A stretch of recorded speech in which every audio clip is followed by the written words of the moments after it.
Okay, welcome back. Always a delight to sit down with Professor Michael Busler. He is a public policy expert and the professor of finance at Stockton University there in New Jersey. He does have a website, and it's called muckrack.com/Michael Busler. And you can check out his correspondence there, and very resourceful. Again, muckrack.com/Michael Busler. Professor Busler, good to see you, friend. How are you, buddy? Always good to see you, Perry. I'm doing very well. I hope you are too. I am. Thank you. Happy Monday to you. Coming off a weekend where all of our brains are on tilt. Maybe you have a thought about the weekend and what happened there during the correspondence dinner?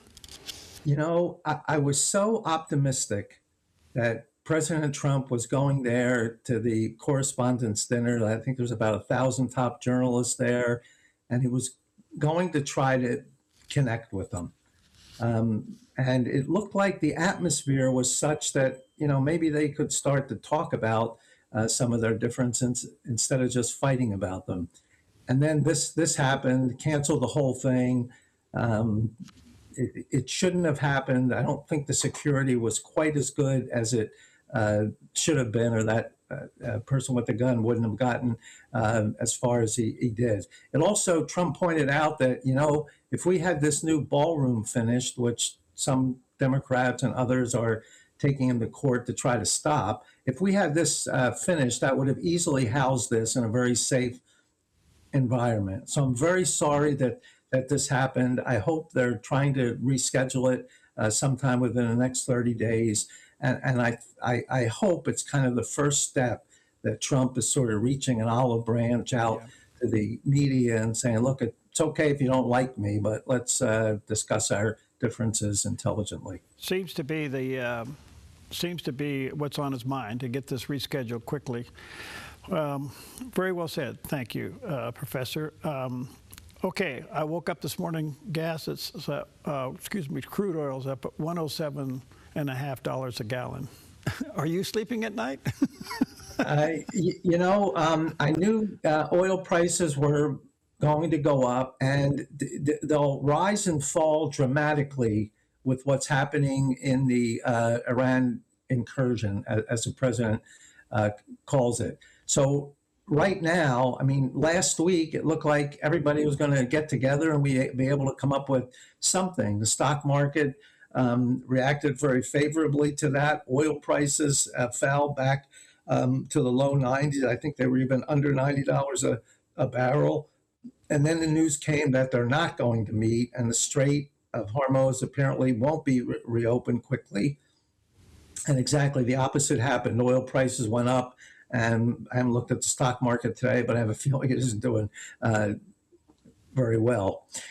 We're going to have a lot of this short-term fluctuations. In the end, and I'm hoping the end is relatively soon, President Trump keeps telling us this should be over in a short time. When it is finally over, the results will be very positive. Iran won't have the ability to make nuclear weapons. They probably won't even have any nuclear material. They won't be able to fire intercontinental ballistic missiles at their neighbors, and some of them now can reach as far as Europe, even as far as England. And they won't have the money to fund these proxy groups, which are causing a lot of other trouble, Hamas, Hezbollah, and Houthis.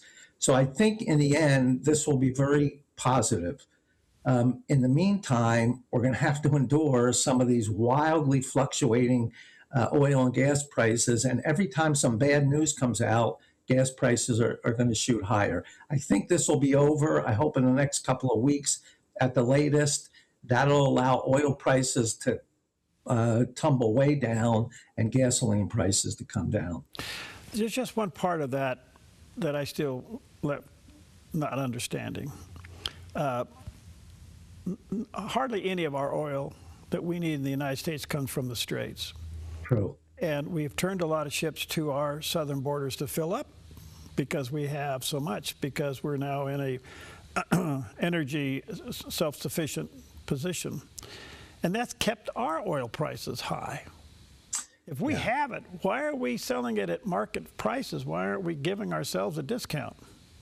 So the oil companies, which are for-profit corporations, they produce oil and they say, look, I can sell it for $100 a barrel anywhere in the world to anybody. That's what the current price is. So if you're asking me to sell it for $90 to the American public, while I'd love to do that, my stockholders would just say, you just sold gas for $10 a barrel below what it should be or what we could have gotten for it. And as a result of that, it's going to cost us a large amount of money. The point is, the oil prices are controlled worldwide by the market, and we're just going to have to pay those prices. On the good side, though, we do have plenty of oil, and while many countries around the world are starting to experience shortages, we don't have a shortage problem. So yes, gasoline's about $1 a gallon more than it was before this started. That's certainly way up.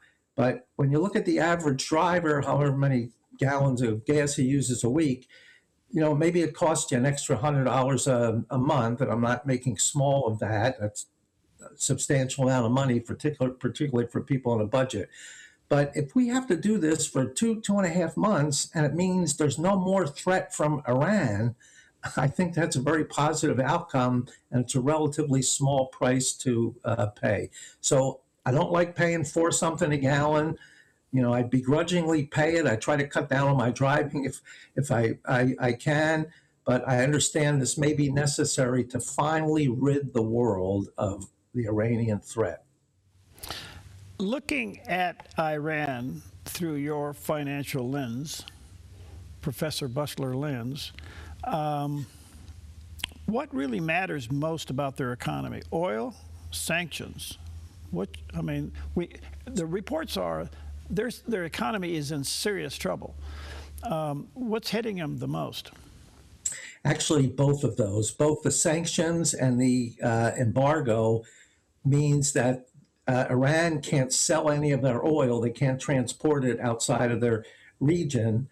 And the embargo also means that Iran imports a lot of goods, consumer goods like food, and it means that is not coming in.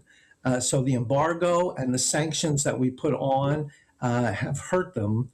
Now the fact that they can't sell any of their oil has hurt them even further. So these are really a combination of economic factors. I don't think Iran can go on very much longer. Some of the experts I talk to tell me somewhere around 10 days, they're going to run out of capacity to store their oil because we don't let any of the oil leave Karg Island.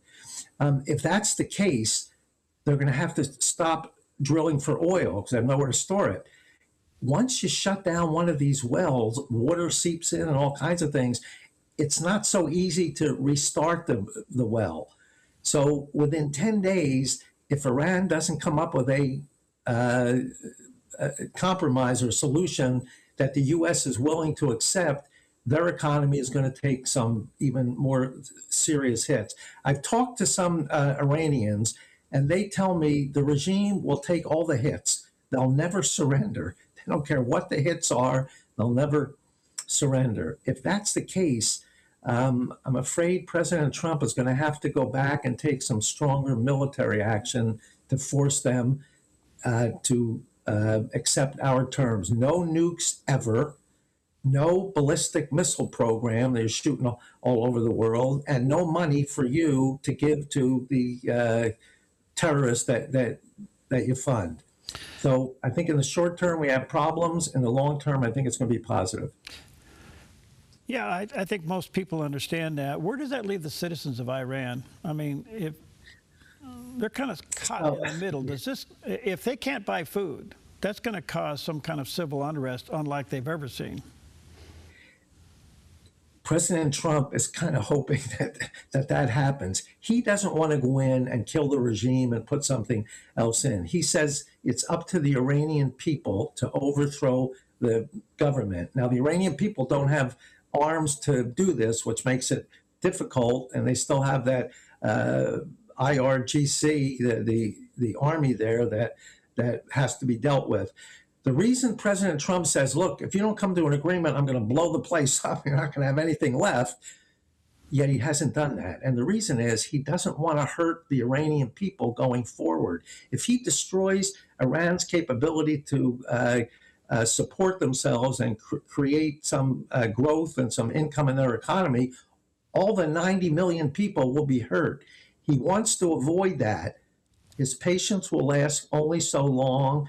Who's ever in charge over there, if they don't start giving in to president's demands, he's going to have to say, look, I'm sorry what's going to happen to the 90 million Iranian people, but we've got to end this thing. And if that means military action, which unfortunately I think it will, then that's what's going to happen. And we'll try to minimize any damage to the people.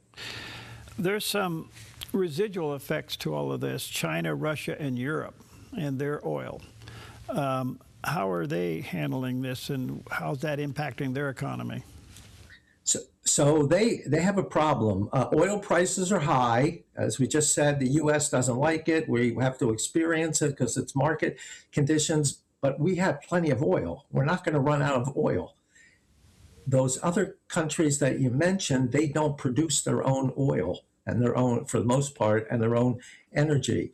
So when this embargo is on and oil can't get through, those are the countries being hurt. China in particular, even Japan, much of Asia, they get virtually all of their oil from the Middle East. Russia could try to sell, but some of it is sanctioned. Now, Trump eased some of the sanctions, so Europe could get some oil. The hope is that China and Russia and Asian countries put pressure on Iran to say, look, you're hurting us now. This is hurting the worldwide economy and our country in particular. You have to get this resolved. Whatever you have to do, get this thing resolved. All right, let me take a quick break here. Let me say to our viewers and listeners, check out the professor's website, muckrack.com/Michael Busler. There's a picture of that landing page. We'll take a quick break. We'll be right back.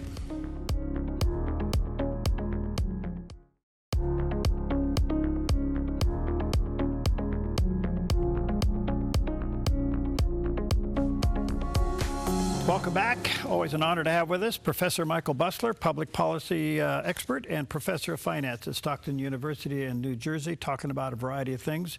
Professor, the inflation word, how's it doing?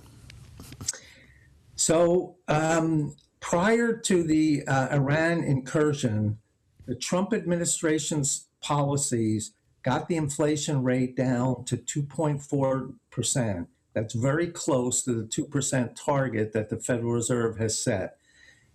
Now, with the Iran issue and the reduction in the supply of oil, and when we reduce the supply of anything, price goes up. So energy prices are way up. Energy has a large impact on the overall inflation rate, not just because of the gas and oil we buy, but because of the prices manufacturers have to pay for energy to produce their goods and services. As a result, last month, the annual inflation rate shot up to 3.3%. Again, depending on when this conflict ends. So the inflation rate will stay relatively high until this conflict is over. Then you'll see oil prices drop down, and then you'll see the inflation rate come down. Now, originally, I thought when this conflict is over, oil prices would drop down to where they were before and maybe even a bit lower. I'm not quite so sure of that now because I didn't think Iran would start shooting missiles at its neighbors, which they did. And they thought if they put pressure on the Emirates and Oman and Saudi Arabia and Kuwait, if they started bombing them, that those countries would put pressure on the U.S. to settle this.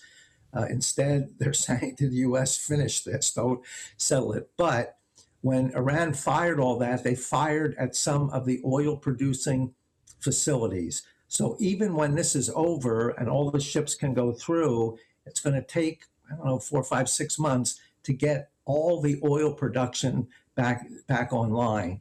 So once this is over, oil prices will come down. Not quite as much as I'd hoped. I'd hoped they'd be down to $60 a barrel or less. And that'll translate into gas about $2.50 a gallon.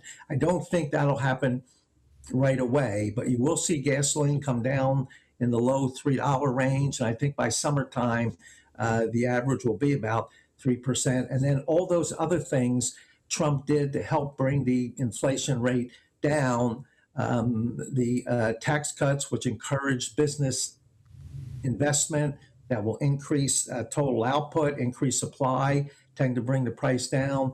A lot of regulations, especially counterproductive ones, were eliminated. That allows business to expand further. In addition to that, already people have more money to spend, mostly lower income earners who might have worked in the hospitality industry because their tips are not taxed anymore. Anybody working overtime now will be encouraged to do so because that won't be taxed. And people on Social Security, some of them got tax breaks. So there's a lot of demand in the economy. So people have extra money to spend. If business starts increasing supply, that should be able to see the economy grow without any impact on inflation. Prior to this Iranian conflict, I thought that Trump's policies would have inflation down under 2% by the end of this year. Now, I don't think that's going to happen, but he'll bring the inflation rate down at least back to the 2.4% we saw before the Iran conflict, and eventually it will go lower. So inflation, once the Iran conflict is over, will come down, and it should continue to go down between now and the rest of the end of the year. In the next few days, the Feds are going to get a new chairman. And if you got inflation bumping above 2% now, and a new chairman who may be in favor of lower interest rates, in your financial thinking, how does that work out? I don't think he's very much in favor of reducing interest rates. And the reason is the monetary policy affects total demand in the economy. When interest rates are high, people can't afford cars and houses and things, so demand is lower. When interest rates go down, more people can afford interest rate sensitive products like cars and houses, so total demand goes up. So interest rates and monetary policy affect demand. And if inflation was caused by excess demand, you use monetary policy. In this case, the inflation was caused by a reduction in the supply of oil, and that drove up prices. So I don't think Kevin Warsh will be sworn in, I think, in about 2 weeks, as you mentioned. I don't think he's going to cut interest rates right away because the inflation rate did go up. But I think he will consider them the first time they meet in the summer, which I think is in June. He will consider cutting interest rates then. And as long as this Iran conflict is over and the inflation rate is coming down, he'll probably cut them 2 more times before the end of the year. From a market's perspective, what are investors looking at these days? So the price that somebody is willing to pay for a share of stock depends upon their perception of how corporate profits will perform in the future. If you think the economy is going to do good, corporate businesses are going to do well, corporate profits are going to go up, the stock market will go up. People will be willing to pay more for a share of stock. Just last week, when we thought we had this sort of resolved and we thought the straits were going to open up, business said, well, look, that's going to lead to lower oil prices, greater growth in the economy, higher corporate profits. So I'm willing to pay more for a share of stock. And that's why the stock market rose so much. After this conflict is over, the economy is healthy. President Trump's policies have set up an economy that should have solid growth. And by solid, I mean up in the 4% range, and keeping inflation under 2%. So long range, I think things are going to be very positive. We just need to get this Iranian conflict resolved. I believe the president's under some pressure because of what it's doing to the economy, but he doesn't want to give in to anything. His goals are no nuclear program for Iran, no ballistic missiles, and no funding of terrorists.